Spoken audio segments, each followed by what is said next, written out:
Okay, we're good in John chapter 13 this evening, beginning here.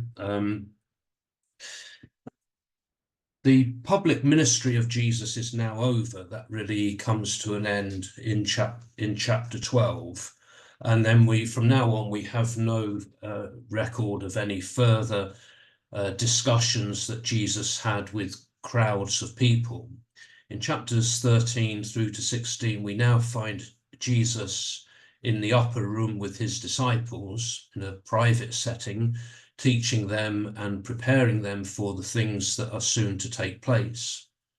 It's interesting to notice that unlike the other gospel writers, John says nothing about the institution of the Lord's Supper here. There's no record of that.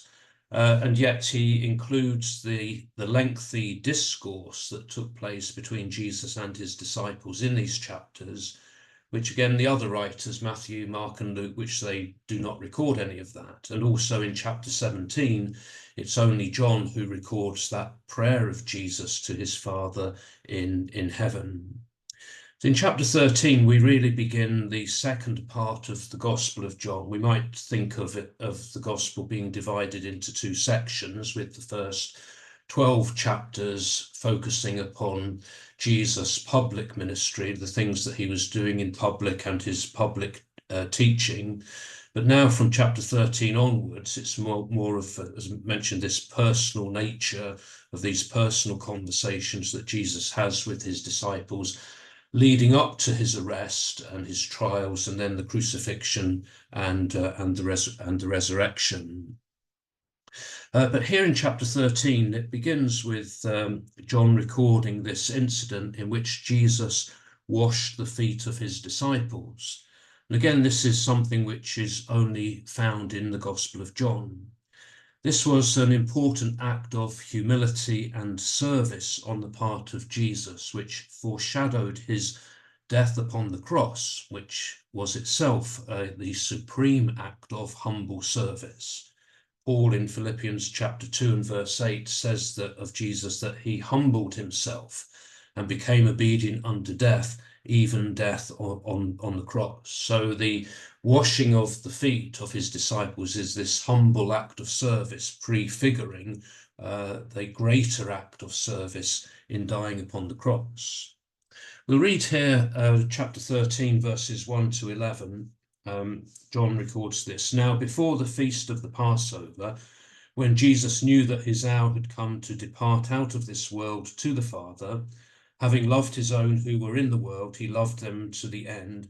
And during supper, when the devil had already put it into the heart of Judas Iscariot, Simon's son, to betray him, Jesus, knowing that the Father had given all things into his hands, and that he had come from God and was going to God, rose from supper, laid aside his garments, and girded himself with a towel. Then he poured water into a basin and began to wash the disciples' feet, and to wipe them with the towel with which he was girded.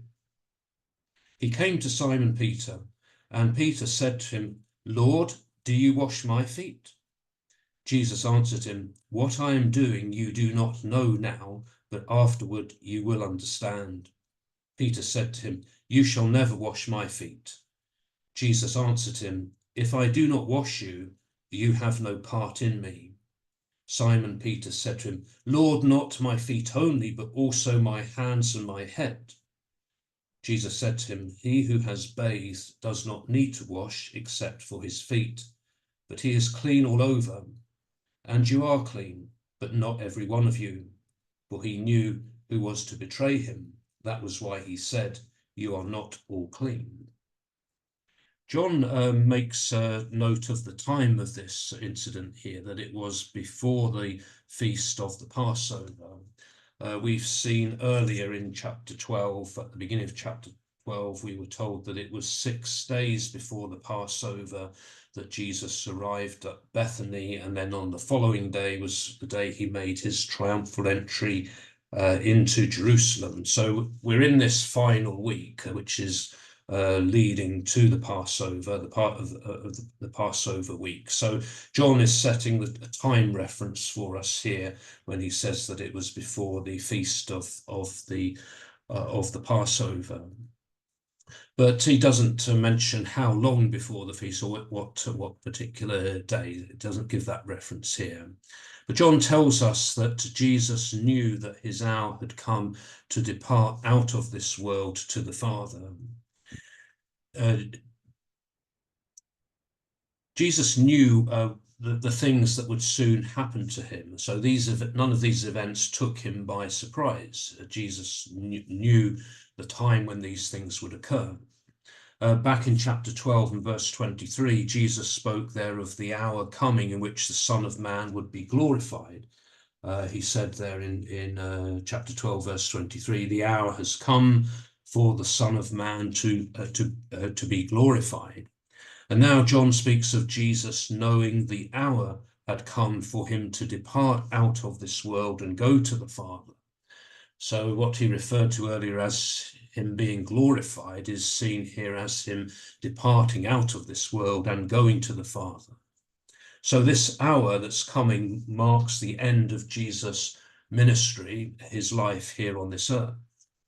And the love that Jesus had for his own disciples is now emphasized. John says here in verse 1, having loved his own who were in the world, he loved them to the end. John giving a summary there of Jesus' love for his disciples, for those who had been with him. The phrase he uses there, that he loved them to the end, means that he loved them completely. The New International Version translates that as full extent. He loved them to the full extent. He could not have loved them more than this. The event that John is about to describe here, we're told, occurred during supper. And we learn from the other Gospels that this was the Passover meal that Jesus was eating with his disciples. At this time, John also tells us that the devil had already put it into the heart of Judas Iscariot, Simon's son, to betray him. So by this time, Judas has already made his bargain with the chief priests and putting his plan into operation in order to betray Jesus. Luke gives us an account of this in Luke chapter 22, verses 1 to 6. Luke says this, now the feast of unleavened bread drew near, which is called the Passover, and the chief priests and the scribes were seeking how to put him to death, for they feared the people. Then Satan entered into Judas, called Iscariot, who was of the number of the 12. He went away and conferred with the chief priests and officers how he might betray him to them. And they were glad and engaged to give him money. So he agreed and sought an opportunity to betray him to them in the absence of the multitude. So this is the plan that Judas is putting into effect here. And John mentions this here in verse 2, that the devil had already put it into the heart of Judas Iscariot to betray him. But Jesus' knowledge about the situation and his control over it is again emphasized here, that he knew that the Father had given all things into his hands and that he had come from God and he was going to God. So then there's his knowledge of all that is about to happen. And it was then that John tells us that Jesus rose from supper, laid aside his garments and girded himself with a towel. The reference to him laying aside his garments is referring to his outer garment, and some of the other versions translate it in that way. The New Revised Standard Version translates it as his outer robe. So not all his garments, but his outer robe, his outer garment. And he girded himself with a towel. Girded is a bit of an old-fashioned word that we don't really use these days, and some of the more modern translations say that he wrapped a towel around himself, and that's the idea that we have here. So the contrast is drawn here between his place with God and him now occupying or taking this lowly place of a slave. He knew that he had come from God, he knew that he was going to God, but now he's adopting the role of a servant to slave. And so having taken on the role of the slave by laying aside his garments and wrapping himself with a towel, Jesus now performs the duty of the slave by washing the feet of his disciples. John records it this way: "Then he poured water into a basin and began to wash the disciples' feet and to wipe them with the towel with which he was girded." John records Jesus' actions here in sort of precise detail, step by step. He rose from supper, laid aside his garments, girded himself with a towel, poured water into a basin, washed the disciples' feet, wiped them with the towel. This is a sort of step-by-step description that John gives us of this. And it was a genuine act of service performed by Jesus for his disciples. In Luke's Gospel, in Luke's account of the events taking place in the upper room, in chapter 22 and verse 24, we are told that at the supper, the disciples had been arguing amongst themselves about which of them was the greatest. Luke chapter 22, verse 24, he says, "A dispute also arose among them, which of them was to be regarded as the greatest." Jesus rebuked them about this, and he said to them in verse 27 of Luke's account here, "For which is the greater, one who sits at table or one who serves? Is it not the one who sits at table? But I am among you as one who serves." Jesus speaks of himself being amongst them as one who serves. And those words are then demonstrated when Jesus washed the disciples' feet. And the washing of feet was considered to be the lowliest of tasks that would be performed by a servant.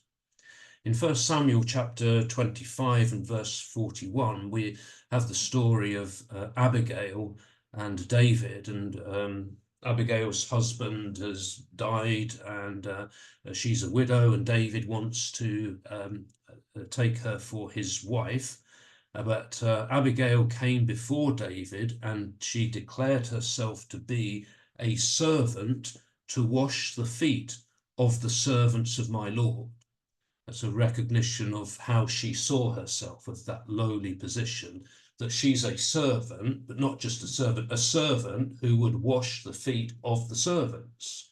And you couldn't get any more lowly a position than that, of being a servant to the servants.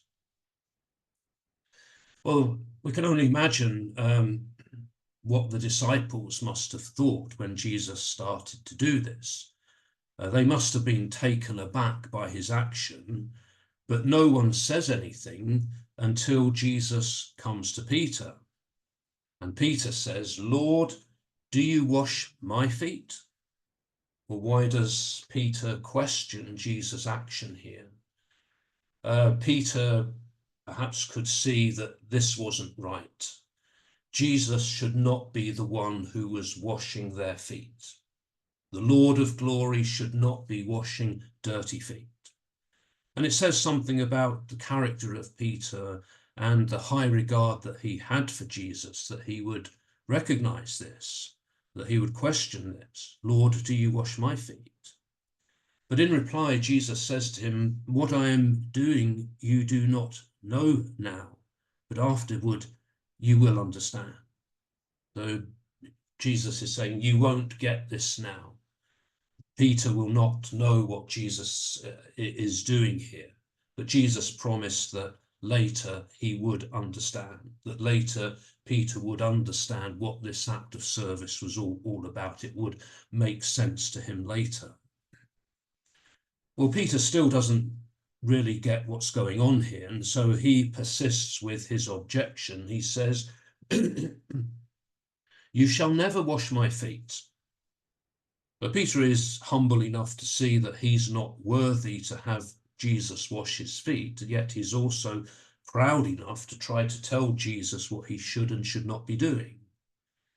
And then Jesus answers, "If I do not wash you, you have no part in me." Again, we may wonder, well, why does Jesus say this? What does that mean? Why was it necessary for Jesus to wash Peter's feet?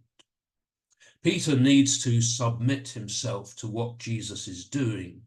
And without submission, then Peter cannot have fellowship with Christ. Jesus says, you have no part in me. If you don't let me do this, then we're finished. We have nothing in common. That's how important this is to Jesus. And the washing of the feet is then really an illustration of Jesus' attitude of service, that he was the one who came to serve, not to be served. And that service is seen not only in the washing of the feet, but also it will be seen in his death upon the cross. So in raising this objection, then Peter is in effect rejecting Christ's purpose in coming to serve. There may also be a spiritual application here as well, that without washing or cleansing, none of us can have part with Jesus. Our sins have to be washed, they have to be cleansed in order for us to have that fellowship with Jesus. And that cleansing comes through the blood of Christ and by our contact with that blood in our baptism. And so perhaps the washing of the feet here is a sort of object lesson about that need for that, not just a physical cleansing, but a spiritual cleansing that it is pointing to. Well, Peter, perhaps rather typically of his character, goes to the other extreme, and he now demands that Jesus should wash him all over. Well, Lord, not my feet only, but also my hands and my head. Well, if you want to wash me, well, don't just wash my feet, but wash me all over. Wash my hands as well, and my head. But Jesus points out that such enthusiasm is not necessary.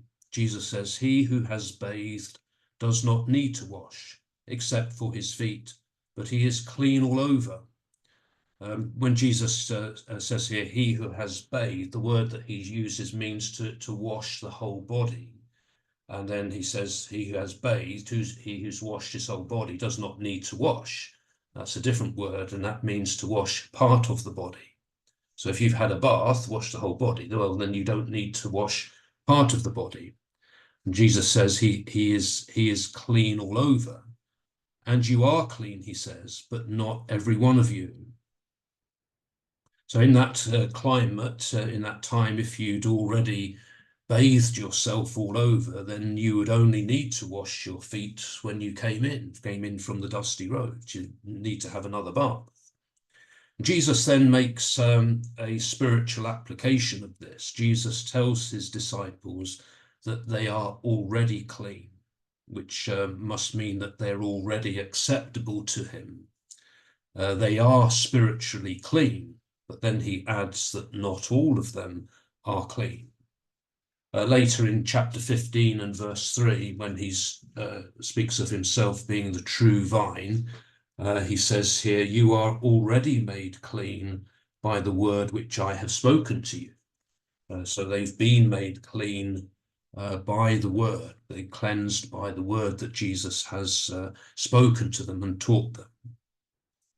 In verse 11, John then explains what Jesus meant here when he said, you are not all clean. John says, for he knew who was to betray him. That was why he said, you are not all clean. So he's referring again to the one who would betray him, identified earlier in verse 2 as Judas. Again, going back to chapter 6 and verses 70 and 71, as early as that, we know that Jesus was aware of who it was that would betray him. In chapter 6, verse 70, Jesus says to his disciples here, did I not choose you, the 12, and one of you is the devil? He spoke of Judas, the son of Simon Iscariot, for he, one of the 12, was to betray him. So right from the beginning, Jesus had known who it would be, and that we have that reference here again in verse 11. Well, Jesus now explains his action in verses 12 to 20. So we'll read John chapter 13, verses 12 to 20. When he had washed their feet and taken his garments and resumed his place, he said to them, do you know what I have done to you? You call me teacher and Lord, and you are right, for so I am. If I then, your Lord and teacher, have washed your feet, you also ought to wash one another's feet. For I have given you an example that you also should do as I have done to you. Truly, truly, I say to you, a servant is not greater than his master, nor is he who is sent greater than he who sent him. If you know these things, blessed are you if you do them. I'm not speaking of you all. I know whom I have chosen. It is that the scripture may be fulfilled. He who ate my bread has lifted his heel against me. I tell you this now before it takes place, that when it does take place, you may believe that I am he. Truly, truly, I say to you, he who receives anyone whom I send receives me, and he who receives me receives him who sent me. Jesus completed the task of washing the feet of his disciples then, which would have included Peter and Judas as well. He then took his garment, his outer garment, and resumed his place at the table. And he then asks his disciples if they have understood his action. Do you know what I have done to you? He asks. Well, they obviously know that he's washed their feet, but do they understand the significance of it? Jesus then goes on to explain. He says, you call me teacher and Lord, and you are right, for so I am. So they had this high view of Jesus. Jesus was their teacher. Jesus was their Lord. And they're correct to have that view of Jesus. He is their teacher. He is their Lord.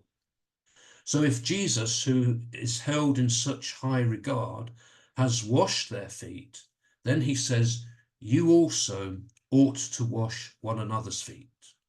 If Jesus is prepared to perform this act of lowly service for them, then they ought to be prepared to perform similar acts of lowly service for one another, that they have an obligation to do so, that there should be no act of service that would be beneath them. Jesus' intention then was to set them an example to follow. He says, I have given you an example that you also should do as I have done to you. And the example Jesus leaves is not an example of literal act of feet washing. Doesn't mean that everyone has to go out and wash people's feet, although in that culture at that time that was an important thing to do, an important act of service. But the act of service represented by the feet washing.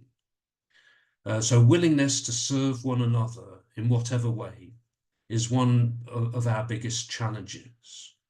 And whilst we might be willing to wash the feet of Jesus, if Jesus turned up at our home, we may not be so willing to wash the feet of one another. And yet this is what Jesus calls us to do if we are to follow his example. It's an example of humility and an eagerness to serve others. Jesus then describes the relative positions of servant and master. He says a servant is not greater than his master, and one who is sent, the word there is the word for apostle, one who is sent or a messenger, is not greater than the one who sends him. So this reminds the disciples of their position, that if Jesus, who is their master, and the one who has sent them is willing to serve, then they also should be willing to serve as well. We see this principle mentioned a number of times in Matthew chapter 10 and verse 24. Jesus said there, a disciple is not above his teacher, nor a servant above his master. It is enough for the disciple to be like his teacher and the servant like his master. Then in Luke chapter 6 and verse 40,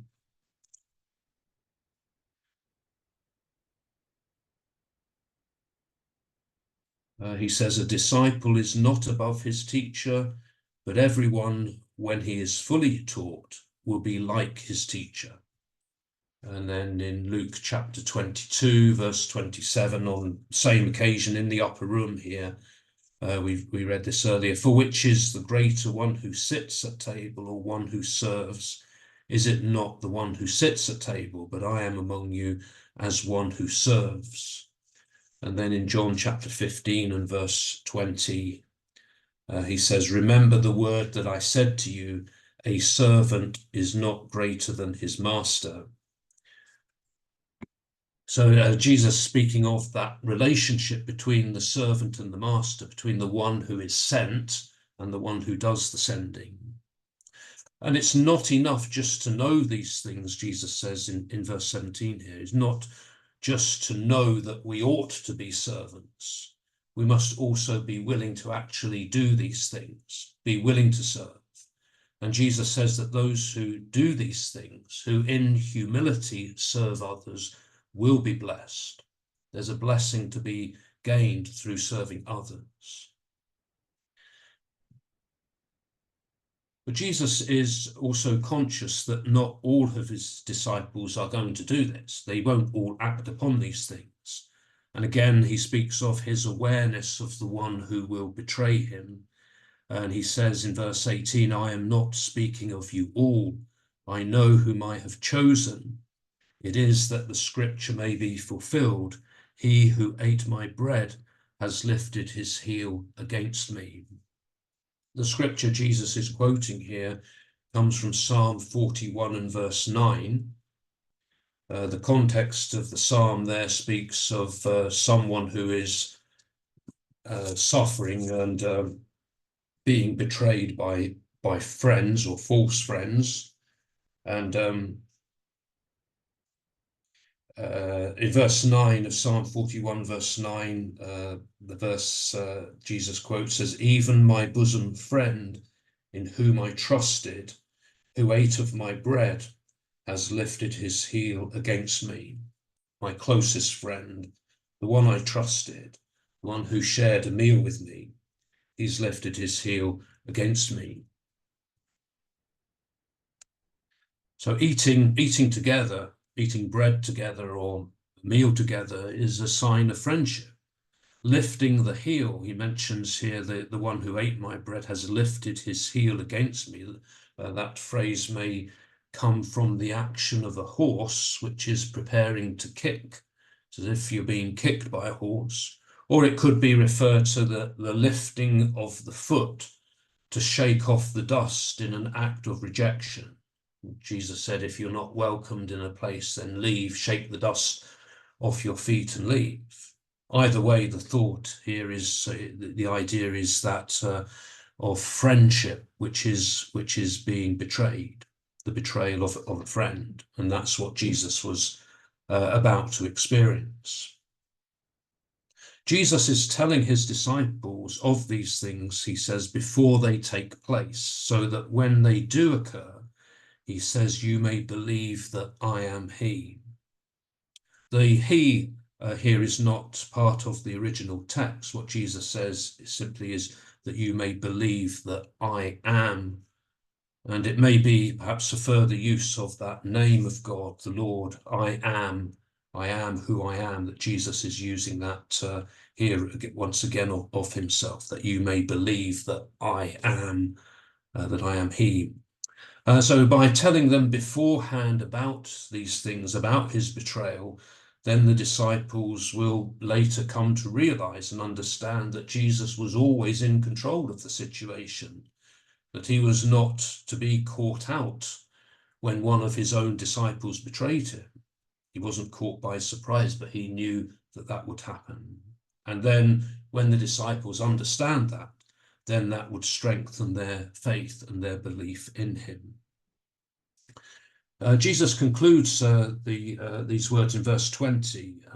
He says, truly, truly, I say to you, he who receives anyone whom I send receives me, and he who receives me receives him who sent me. So to receive anyone whom Jesus sends is as if you're receiving Jesus himself. And to receive Jesus is to receive the one who had sent him, which is the Father. Again, this we've had similar statements that Jesus has made earlier in the gospel here as well, and it emphasizes really the closeness of those to whom Jesus sends, and their closeness to Jesus and the Father, the connections that exist, and the identity between the Father, between Jesus, and between Jesus' disciples, as if they're acting as one here. As Matthew chapter 10 and verse 40, Jesus makes a similar statement here as well. Matthew chapter 10 verse 40, he says, "He who receives you receives me, and he who receives me receives him who sent me." And again in Luke chapter 10 and verse 16, "He who hears you hears me, and he who rejects you rejects me, and he who rejects me rejects him who sent me." So it's as if all three are tied up together. What one does, the other does. So the Father, then Jesus, and Jesus' disciples have this identity and this connection with one another. Coming to the conclusion, the end of this passage here for this evening, we see this wonderful example that Jesus sets, this wonderful example of service, that Jesus is the servant here when he washes the feet of his disciples. This act of humble service and that example which he left for them to follow. So it's a great example, a great passage for us to learn from as well. If we want to follow Jesus, that we have to become a servant, servants of one another, as Jesus demonstrated there for us. So a few things for us to think about from all of this. First of all, how could the devil put it into Judas's heart to betray Jesus? John tells us that there in verse 2, that the devil had already put it into the heart of Judas. So how does that happen? And then why do you think Peter objected to Jesus washing his feet? What was the problem that Peter saw with that? And then in what ways can we wash one another's feet and so follow the example of Jesus? What would be today's equivalent of washing someone's feet?